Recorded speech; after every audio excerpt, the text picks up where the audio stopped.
Ela é neuropsicopedagoga e já está aqui conosco.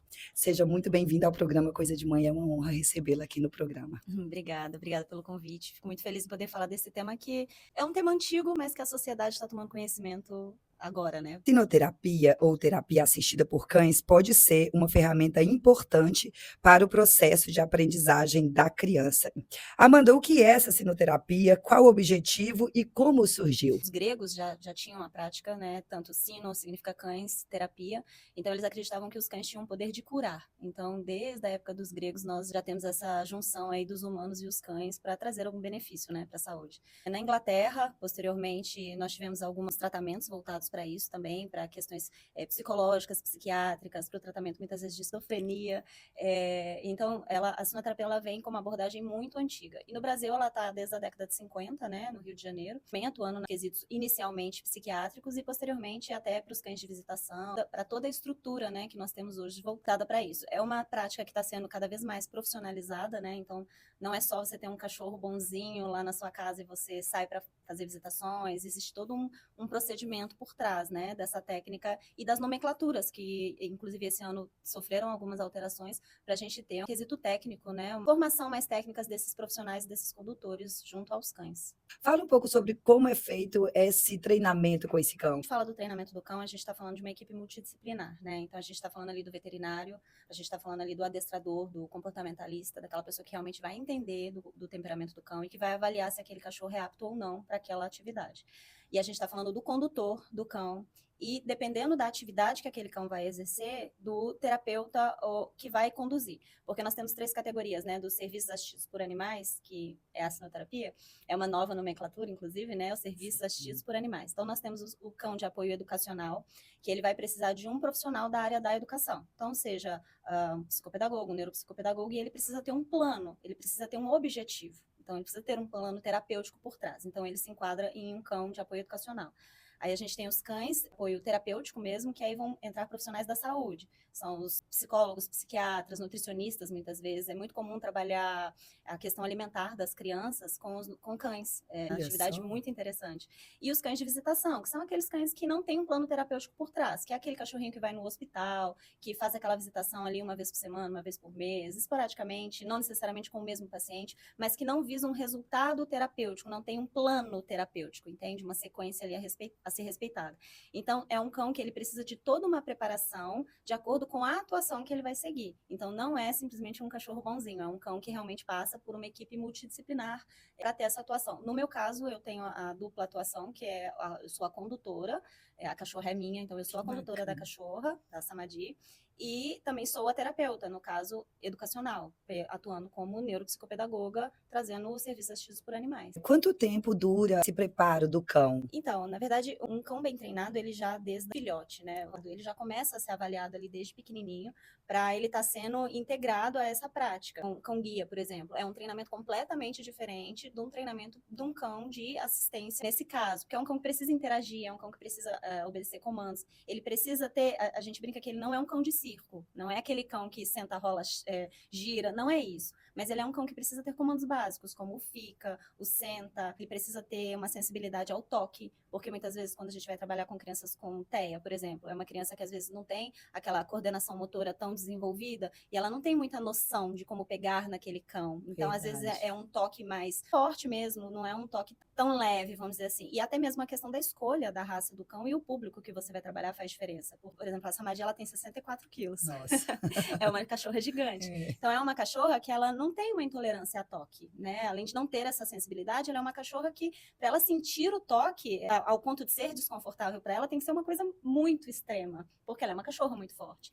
Então, são avaliações que nem sempre as pessoas se atentam quando vai expor esse cão, porque nós também pensamos muito na questão do estar do cão. Não é simplesmente pegar o cachorro bonzinho e colocar. Existe todo um entendimento dos sinais que o cão te passa, questões fisiológicas do cão que a gente tem que dar, saúde, enfim. Então, é uma equipe realmente multidisciplinar por trás e o treinamento ele é contínuo. O cão ele está sempre em treinamento. Então, todas as vezes que a gente precisa, passa por uma reavaliação com o adestrador, o comportamentalista, as questões de saúde, quando a gente percebe que é um cão que não pode ter dor, por exemplo, porque assim como seres humanos, imagina um cão que está com uma dor, ele pode ter comportamentos comportamentos agressivos pontualmente porque ele está com dor. Então, vai Realmente. ser uma reatividade, né? É uma reação àquela sensação daquele momento. Você pode citar quais as raças são mais adequadas? Então, não existe uma raça que a gente possa falar de a raça mais adequada, mas sim o temperamento mais adequado, tá? Temperamento, Então, né? a gente pode lidar tanto com vira-latas, né, os SRDs aí, cachorro sem raça,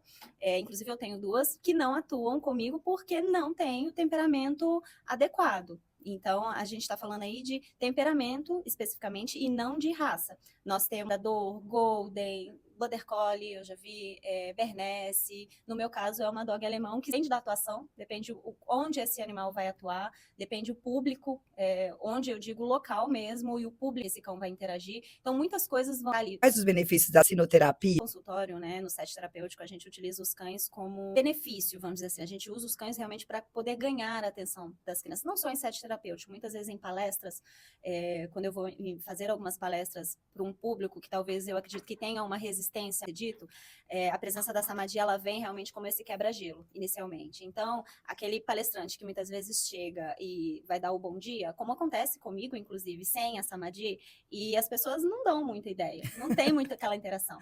É extremamente interessante quando a gente chega com o cão, como a abordagem é completamente diferente. Metade, ou muito mais do que isso, as pessoas têm essa interação conosco, de procurar, de querer conversar, de querer entender e de querer interagir com o cão também.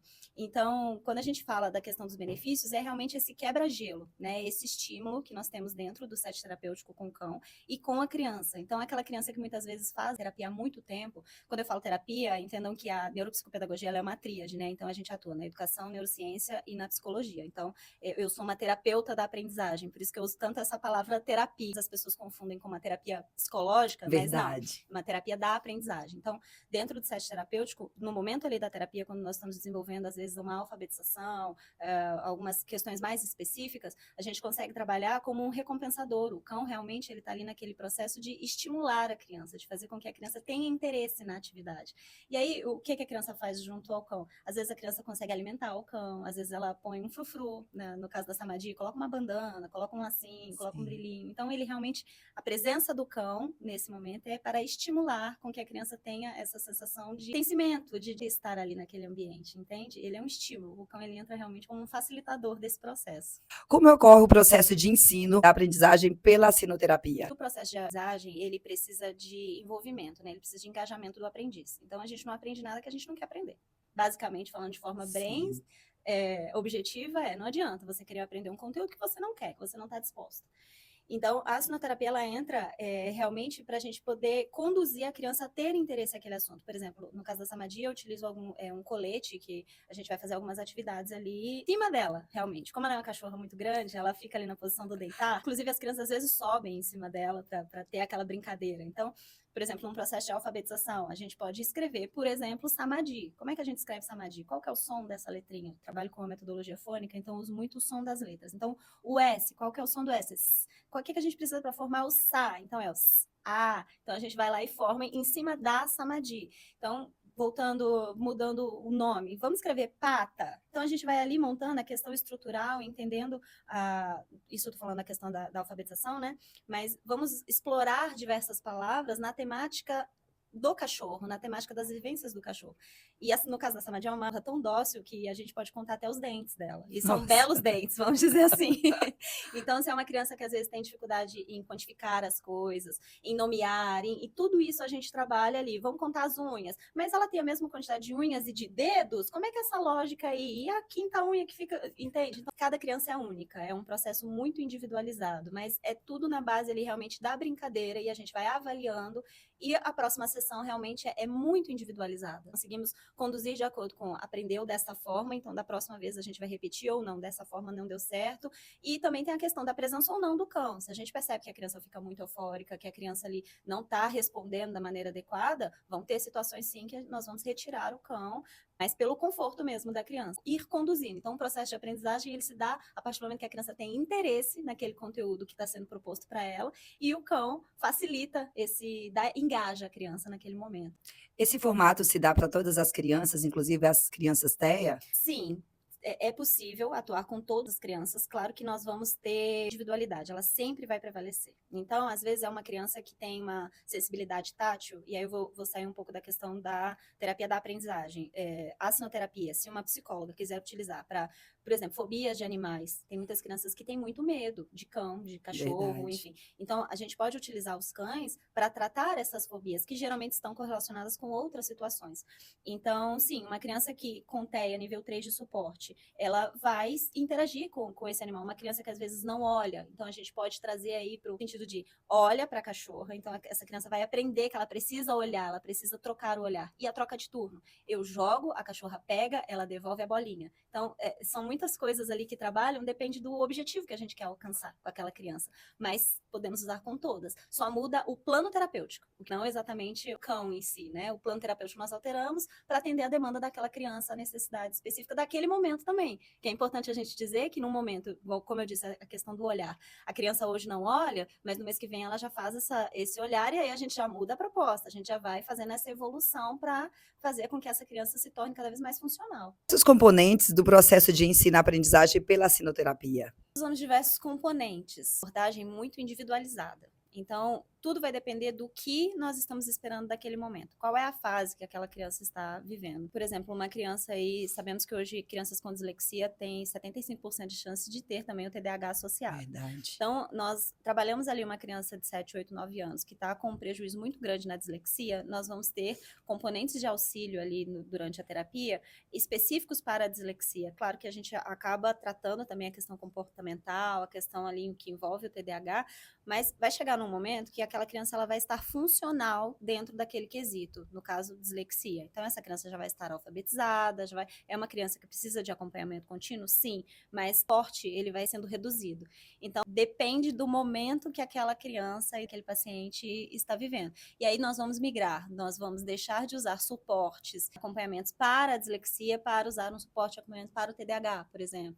A gente vai, tudo depende. Por quê? Porque são indivíduos únicos. Por isso que tudo depende. Como a sinoterapia pode ajudar no processo de desenvolvimento infantil? Então, em si, ele entra novamente como um facilitador, mas ele vai desenvolver até mesmo a questão, a parte hormonal da criança, a parte das sinapses. A facilidade que o cão traz nesse desenvolvimento precisa também do auxílio do terapeuta. A gente precisa entender que o cão sozinho, ele não vai desenvolver habilidades específicas na criança. Sim. Então, não existe um treinamento que a gente coloque um cão e uma criança e o cão sozinho vai fazer algum tipo de desenvolvimento. Não Isso tem não como. existe. Por isso que existe a separação do cão de suporte educacional, de apoio educacional, terapeuta e de visitação. Porque quem vai conduzir é que vai fazer com que a criança tenha esses resultados. Então, a presença do cão é que se torna uma facilitadora, mas quem conduz e quem faz o plano terapêutico, quem entende os resultados é o terapeuta que está por trás. Qual que é o impacto da sinoterapia no processo de desenvolvimento infantil? Olha, hoje nós já temos estudos nos Estados Unidos que a velocidade de aprendizagem da criança melhora em até 75%. Vou voltar nas crianças dislexas, leitura. A criança que muitas vezes, não só as dislexas, mas tem dificuldade, algum tipo de dificuldade na leitura e na interpretação, elas conseguem fazer a leitura para o cão de forma mais relaxada, vamos dizer de uma forma bem clara. Então, quando a gente percebe que a criança ela já é uma leitora, mas ela tem ali uma vergonha, a questão do julgamento, a questão da timidez, várias questões associadas que a presença de um adulto muitas vezes pode travar essa criança, a presença do cão quebra isso. Então, a gente coloca, por exemplo, uma criança para ler, ela não vai ler para mim, ela vai ler para Samadhi. Amanda, fala sobre sua expectativa em relação à sinoterapia voltada ao ensino-aprendizado aqui no estado do Tocantins. Então, a expectativa é realmente fazer um up nos processos terapêuticos para essas crianças, trazer um processo de inovação para essas crianças que muitas vezes os pais não estão vendo uma evolução tão grande, uma evolução tão significativa no processo de aprendizado, facilitar o processo de ensino dessas crianças, o processo de aprendizado.